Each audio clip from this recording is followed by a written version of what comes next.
Mr. President, ready to resume. Session is resumed. Ginoong Pangulo, mga kasamahan ko dito sa Senado, mga masang Pilipino na napakalapit po sa aming puso, mga kababayan, magandang hapon po. Ako po ay muling tumatayo sa inyong harapan bilang isang lingkod bayan at isang mamamayan na meron pong ipinaglalaban. Ginoong Pangulo, hindi lingid sa inyong kalaman na halos buong buhay ko ay inialay at hinandog ko sa paglilingkod sa ating bayan. Dahil dito, matagal ko na pong tinanggap sa aking sarili na ang mundong aking ginagalawan sa larangan ng politika ay binubuo ng mga sumasang-ayon at ng mga sumasalungat sa aking paninindigan. Ito rin ay isang mundong pinamamahayan ng mga kaaway at mga kakampi. Ginoong Pangulo, matatag at malakas ang aking paninindigan na ako ay walang kasalanan sa lahat ng mga bintang at paratang laban sa akin. Wala po sa aming angkan ang tahasang hindi pagsunod sa mga batas, sa mga alituntunin inilatadhana ng ating saligang batas at sa sistema ng katarungan. Matatandaan din natin, marahil, na kahit walang aasahang pantay na hustisya ang kinakaharap noon ng aking ama, si dating Pangulong Estrada. Hinarap niya ang proseso ng buong tapang, ang impeachment trial, na hindi tinapos sa korte, kung hindi sa lansangan. Hindi rin siya umalis ng bansa. Hindi rin umalis sa bansa ang aking ama, kahit pa makailang ulit siyang inalok na umalis, kapalit ang kanyang pagbibitiw sa tungkulin. Sa halimbawang ito, Ginoong Pangulo, malakas at matibay ang aking loob na magsabi na ako ay hindi rin tatakas sa mga akusasyon laban po sa akin. Maluwag kong tinatanggap ang mga paratang sa akin sa paniniwalang ang tunay na katarungan at katotohanan ang sa huli ay siyang mananaig.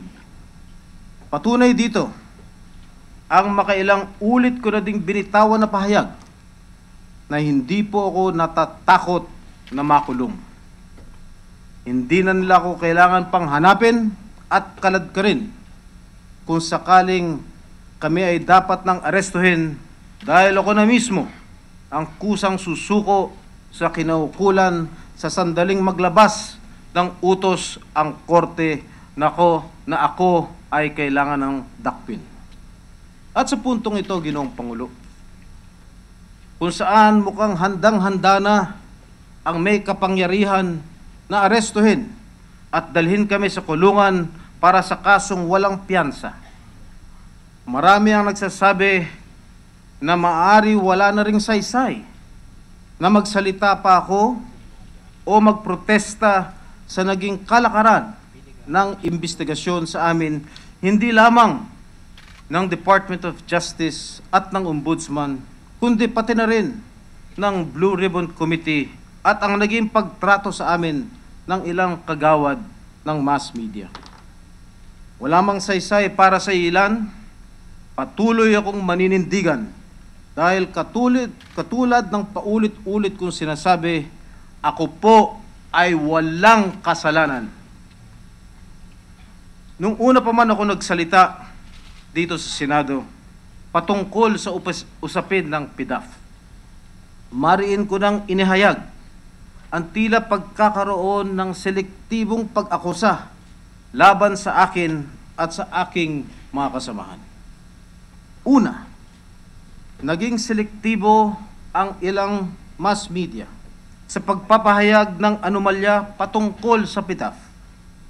Hindi ba't nang unang lumabas noong Hulyo ng nakaraang taon ang balita tungkol dito, ang nagsusumigaw na headline ay NBI probes 10 billion scam. 28 Solons linked to scam. Ngunit ang walang patumanggang ibinandera ng mga larawan ay ang kay Enrile, Revilla at Estrada lamang. Mabilis at madaling napukaw ang atensyon ng publiko sa usapin ng anomalya sa PDAF. Dahil na din sa mga pangalan ng mga sinasabing na sangkot po dito. Juan Ponce Enrile, veteranong politiko, dating Pangulo ng Senado, at isa sa matatag na haligi ng oposisyon. Ramon Bong Revilla Jr., masasabi na rin natin veterano sa politika, kilalang batikang aktor, at matunog na tatakbo sa pagkapangulo ng Pilipinas sa darating na 2016 elections. At ang inyong abang lingkod na tinaguriang anak ng masa at pinuno din ng partidong politikal na kahanay sa oposisyon. May iba pang pangalan na sinasabing sangkot sa anomalya. 28 Solons nga ang sabi sa paunang balita, hindi po ba? Ngunit, bukod sa pangalan ni Enrile, Revilla at Estrada, may nakakaalala ba kung sino pa ang sinasabing iba pang sangkot sa anomalya? Wala po, Ginoong Pangulo. Hindi na sila nabigyan ng pansin sapagkat ang pangalan ni Enrile, Revilla at Estrada na lamang ang kanilang bukang bibig at parating sinasambit. Nasabi ko nga din nung una ako nag-privilege speech that there has been a serialized and obvious concerted effort in the media to demonize me along with other members of this chamber allegedly involved. Ako, si Senador Enrile at Revilla, ang tila ba inuulam mula almusal, tanghalian, merienda at hapunan. And this still holds true to this very day. Ginoong Pangulo, mas napagtibay ang aking sinasabing selective media reporting nang lumabas kamakailan lang ang patungkol sa hard drive ni Ginoong Ben Hur Luy. Abril pa pala noong nakarang taon ay hawak na ng isang pahayagan ang kopya ng hard drive ni Luy na naglalaman ng daang-daang pangalan na sangkot di umano sa PDAF scam kasama na ang ilang kaalyado ng administrasyon, kabilang pa dito ang sinasabing mentor ni Ginang Napoles, walang iba kundi si Secretary Florencio Butch Abad. Abril pa noong nakarang taon ay may mahabang listahan na ng mga pangalan, ngunit piniling isulat lamang sa mga pahayagan ay ang mga pangalan ni Enrile, Revilla at Estrada. Nakakapanghinala po, Ginoong Pangulo. Pangalawa, ang pagkakaroon ng selektibong investigasyon ng COA, ng Senate Blue Ribbon at ng DOJ. Isang buwan o nung ika-6 na Agosto noong nakarang taon, pagkatapos lumabas sa mga pahayagan ang tinaguriang PDAF scam, naglabas po si COA Chairperson Grace Pulido Tan ng sinasabi niyang kahindik-hindik na special audit report. And like a well-rehearsed script, 3 pangalan din ang namutawi sa bibig ni Chairman Grace Pulido Tan. Yan po ay walang iba kundi si Estrada, Revilla at Enrile. Kahit pa daan-daan na mambabatas ang nakalista sa kanyang PDAF Special Audit Report na nag-endorso din ng kanilang mga PDAF sa mga NGOs. Kung susumahin, 14.3 billion pesos ang PDAF na na-release sa mga taong 2007, 2008, and 2009. Sa 334 na mambabatas ayon sa COA report. Inendorso naman ang mga proyektong pinondohan ng PDAF sa 82 NGOs. Ngunit, bakit kami lang ang naalala ni Chairman Grace Pulido Tan? Bakit siya mahilig kumain ng hamburger? Na si Congressman Boyet Gonzales ay hindi man lang niya naalala kahit pa na nakipag-meeting siya kay Chairman Grace Pulido Tan bago niya nilabas ang audit report. Sinabihan at binalaan pa nga niya si Congressman Gonzales na malaki ang magiging problema nito dahil ang kanyang PDAF ay ang opisina niya mismo, inulit ko, opisina niya mismo ang nagpapatupad ng sarili niyang PDAF. Ginoong Pangulo, naimbestigahan po ba si Deputy Speaker Neptali Gonzales? Hindi po. May kaso po bang sinampa laban sa kanya? Wala po. Nakakapagtaka, hindi po ba? Di kalaunan, lumakas ang panawagan na imbestigahan din ng Senado ang anomalya sa PDAF. Kahit pa ilan sa hanay ng kapulungan ang sinasabing sangkot dito. Kaya, noong ika-29 ng Agosto, sinagot ng Senado ang panawagan at inumpisahan itong imbestigahan. Nag-inhibit ako sa pagdinig upang di masabi na ginagamit ko ang aking posisyon para maimpluwensyahan ang pagdinig. It is a fact that I have always actively participated whenever issues of national importance and significance are being investigated by the Blue Ribbon or by any Senate committee for that matter. And during such participation, modesty aside, I pride myself of being fair, reasonable, and considerate. For the PDAF investigation, I expected the same demeanor from my colleagues. Hindi ko naman hiningi na ako ay kanilang ipagtanggol o dili kaya ako ay kanilang pagtakpan. Ang tangi kong inasam ay maging pata sila sa kanilang pag-iimbestiga at hindi maging mapanghusga. Ngunit, Ginoong Pangulo, hindi po ito nangyari. Imbes na tumulong sa pagsiwalat ng buong katotohanan, tumulong pa sila upang maging mas malalim ang hukay at malibing ng tuluyan ang katotohanan. At ang pinakamasakit, hindi sila naging patas. Naging selektibo ang investigasyon. Itinuon lang nila ang investigasyon kay Enrile, Revilla at Estrada, gayon napakaraming mambabatas ang sinasabing maaring sangkot. Itinuon lamang nila sa sinasabing Napoles NGOs ang pagdinig upang lalo kaming mabaon at madikdik. Pinakamasahol dito, mas pinanigan at pinaniwalaan nila ang mga kasinungalingan at kwentong kutsero ng iilan. Kung panindigan po ninyo ang mga bagay na sasabihin nyo, baka po isang 3-point shot.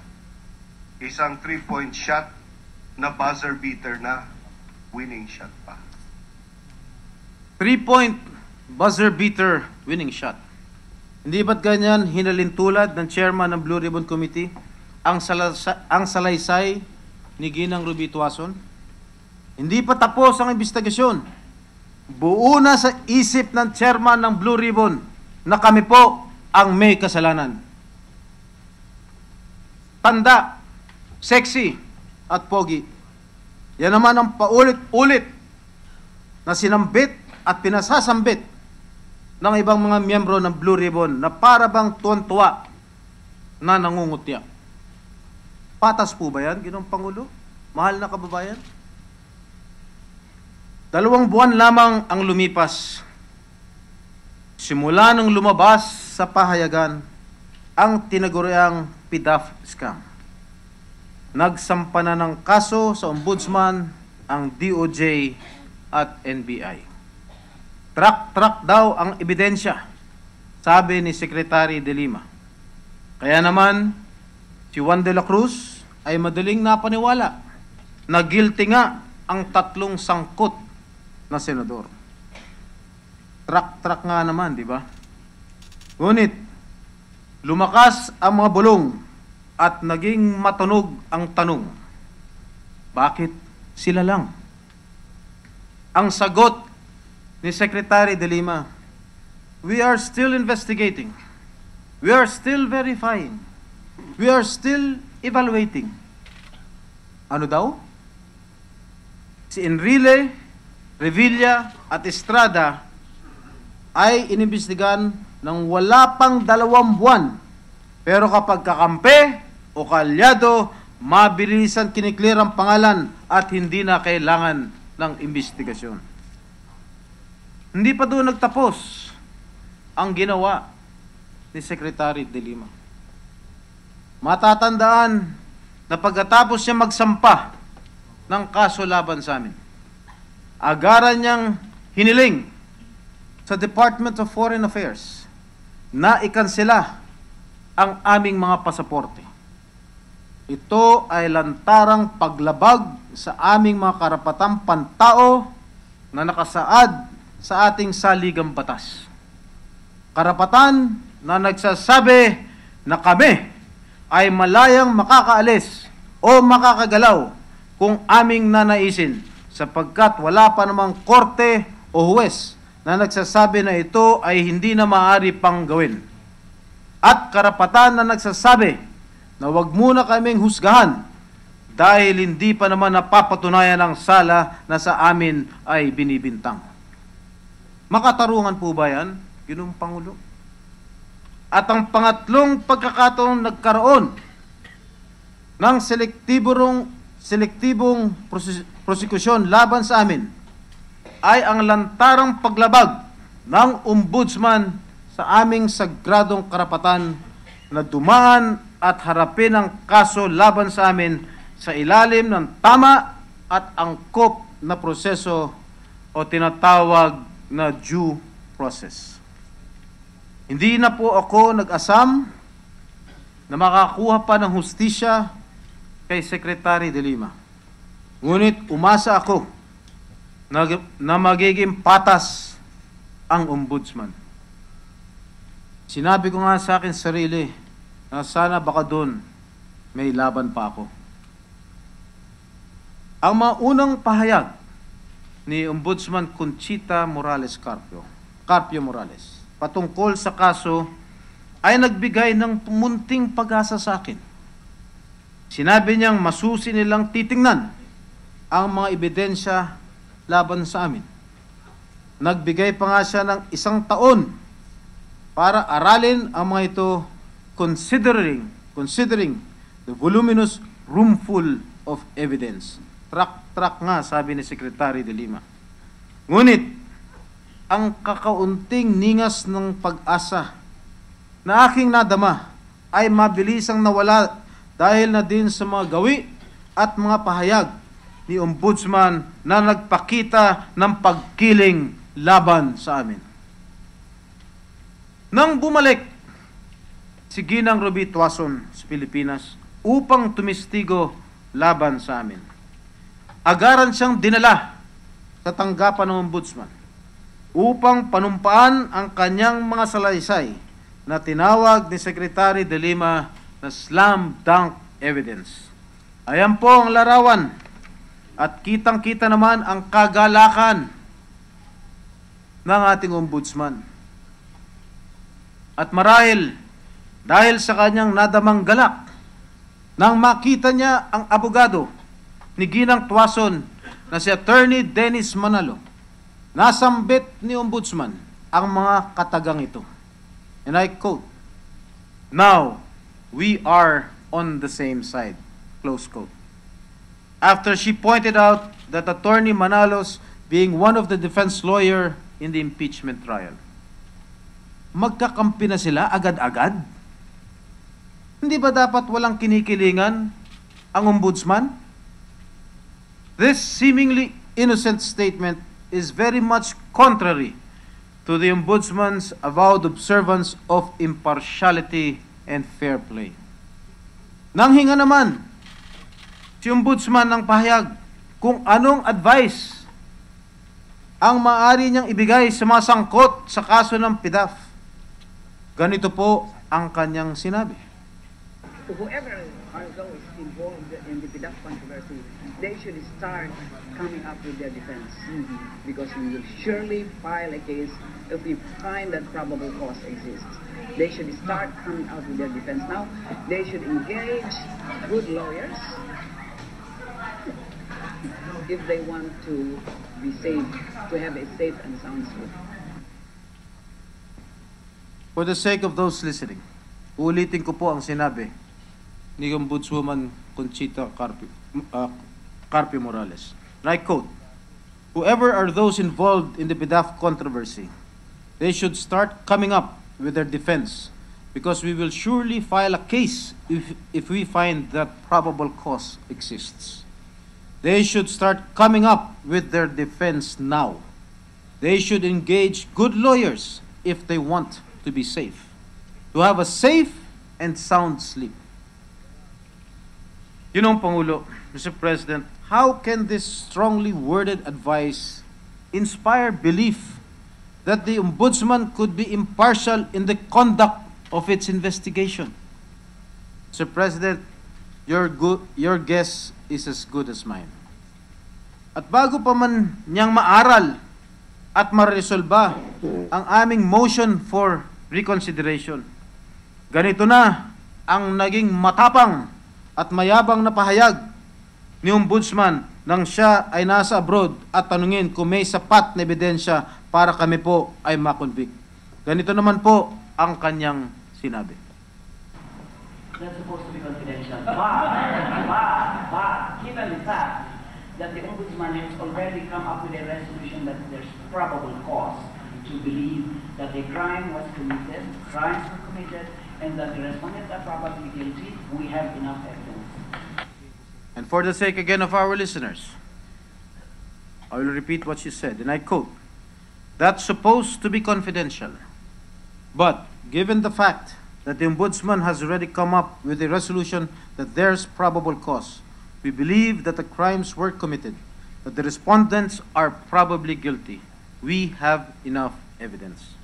Mr. President, this statement definitely exposed the prejudice and biased manner by which the Ombudsman presided over the case.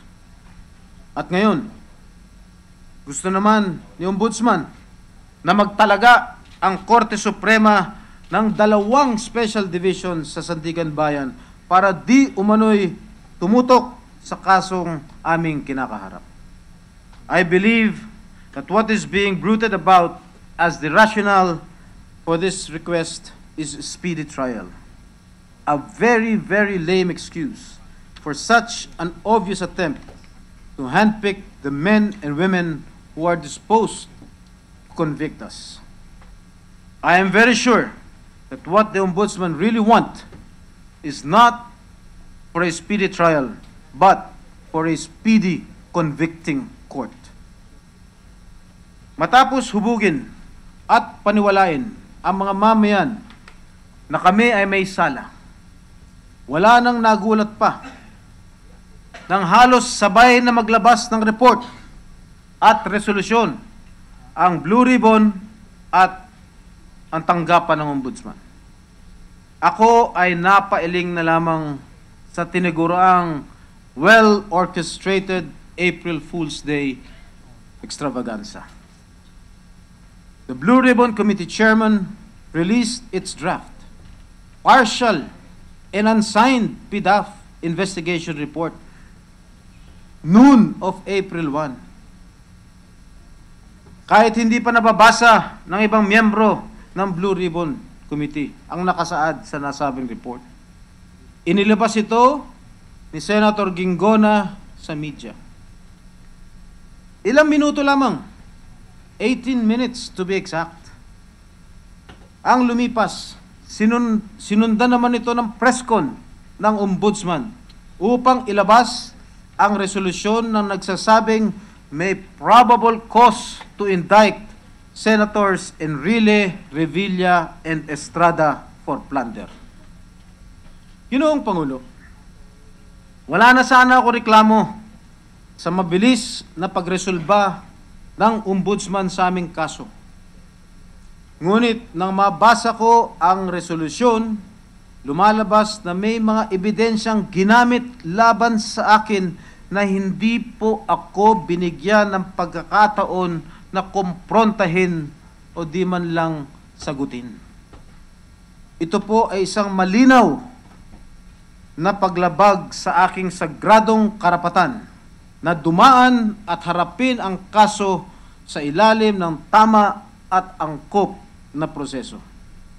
My constitutional right to due process has been blatantly trampled upon by the Ombudsman, no less.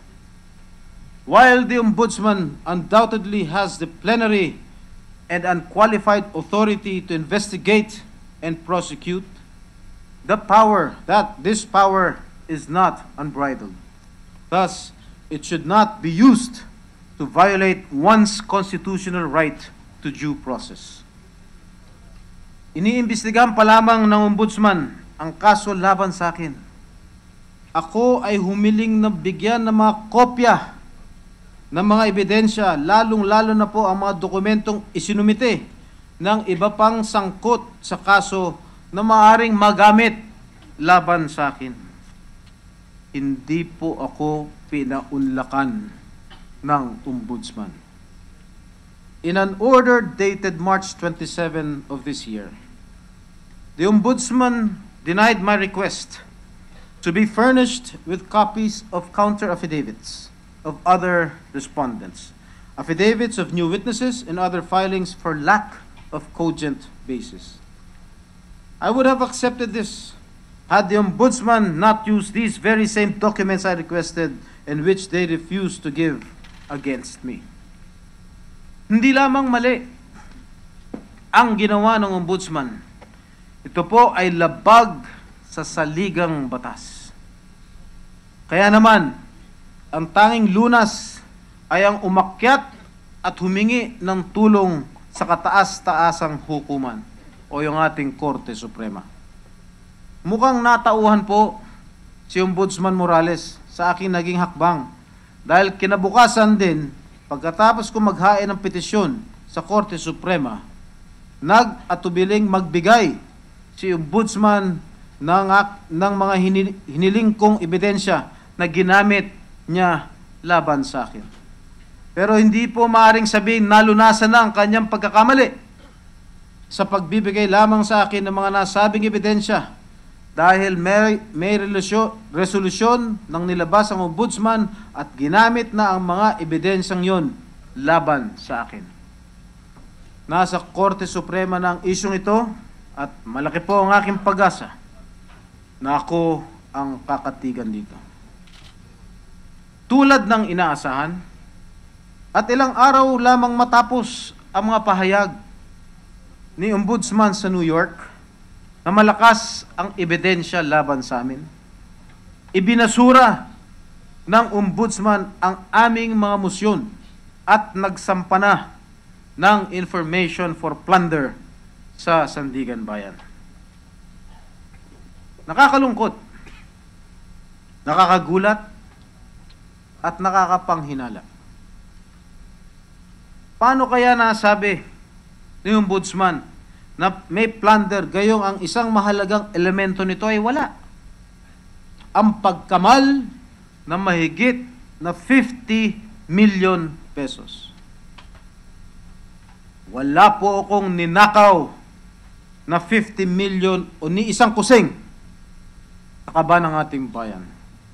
Ayon sa mga pahayag ni Ginang Ruby Tuason, hindi niya alam kung magkano di umano ang tinatanggap niya mula kay Mrs. Napoles at ibinibigay sa akin. Hindi ba't kahit anong pilit o paulit-ulit siyang tanungin sa pagdinig sa Senado, sinabi niyang hindi niya alam o hindi niya maalala o wala siyang maisagot sa mga tanong. Hindi niya alam o wala siyang matandaan at wala siyang maisagot dahil wala po siyang binigay o diniliver sa akin sa Senado o sa bahay o kung saan man.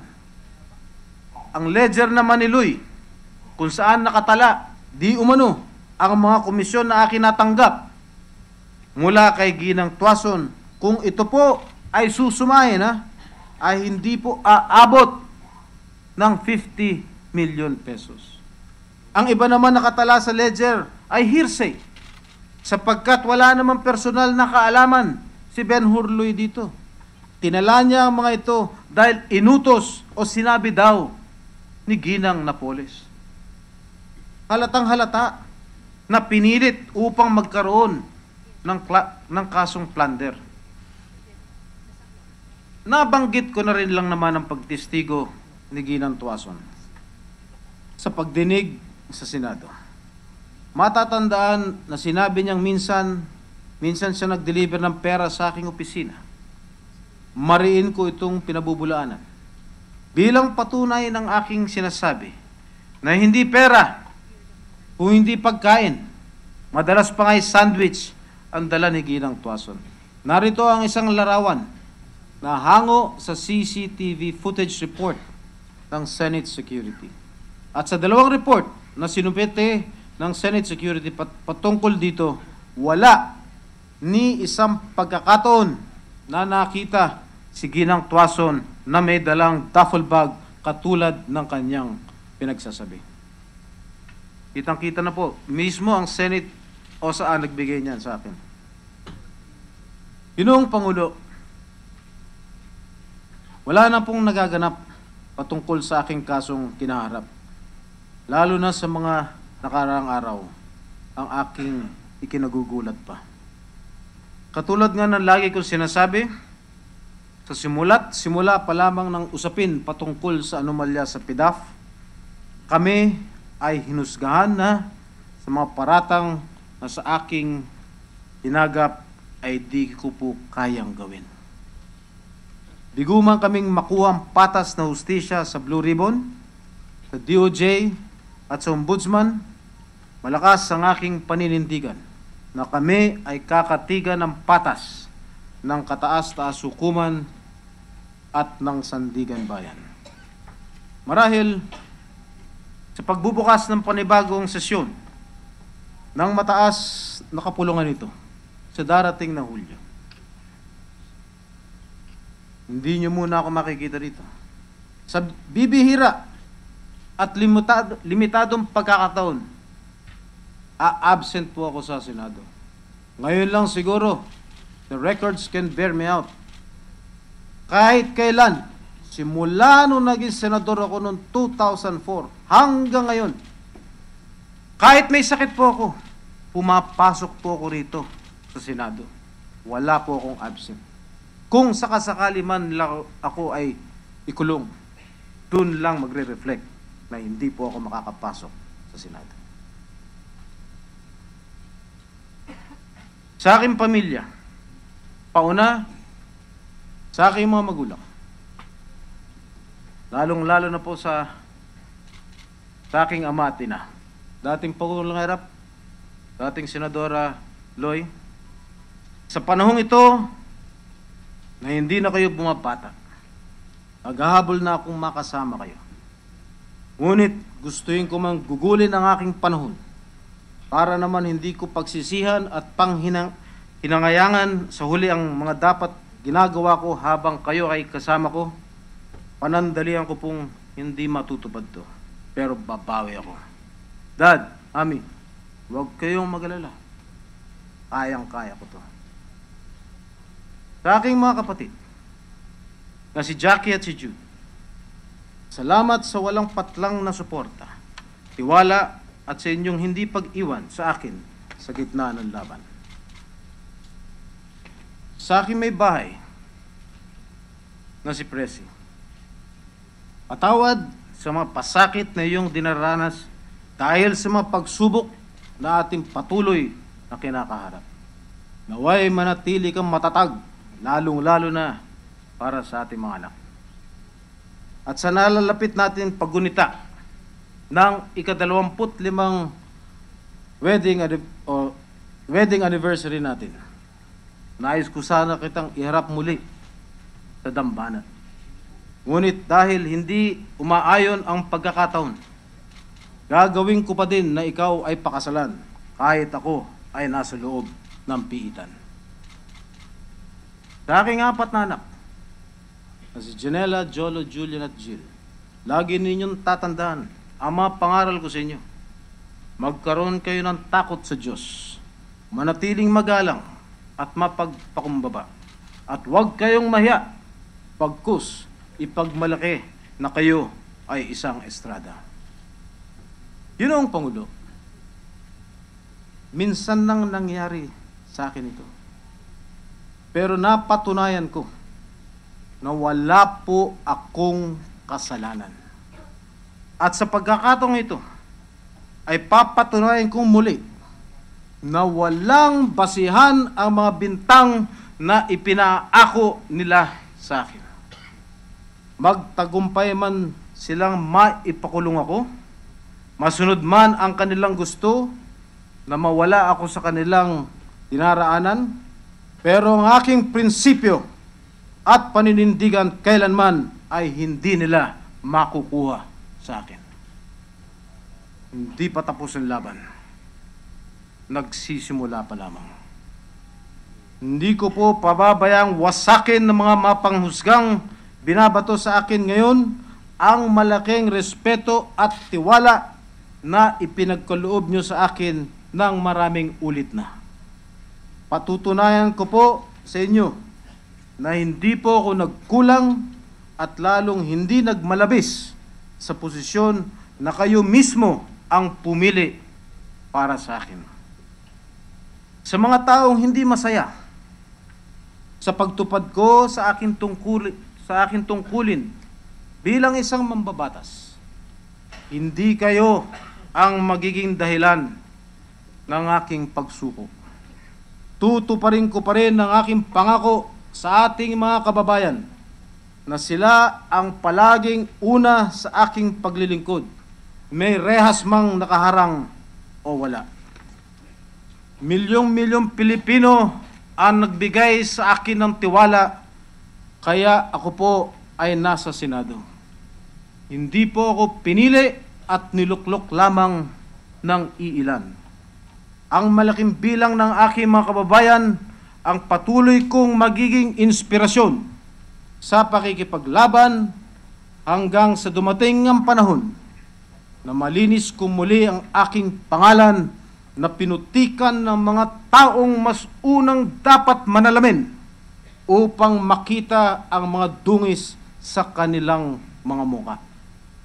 Bilang panghuli, Ginoong Pangulo, nais ko pong ipakadiin sa inyo, sa aking mga kababayan, lalong-lalo na po sa aking mga mahal na masang Pilipino.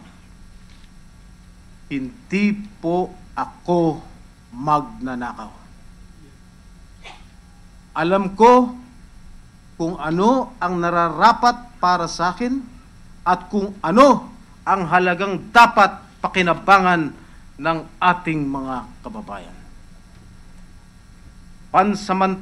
Pansamantala kong babakantihin ang aking upuan nang nakataas ang aking noo. Buo ang loob at buo ang integridad, prinsipyo at pangalan dahil wala akong salaping pinakailaman sa kaban ng ating mahal na bayan. Lalaban ako sa legal na proseso Hindi ko po ito uupuan lang. Yayakapin ko ang hustisya, hindi lamang para sa aking pamilya, ngunit ang higit sa lahat, para sa ating mga kababayang masang Pilipino na umaasa at naniniwala pa din na ang bansang ito ay mapapagkatiwalaan at may pagmamalaki. Marami pong salamat sa inyong pakinig at pagpapaunlak. Marami pong salamat. Thank you very much, Senator Jingo Estrada. Majority Leader.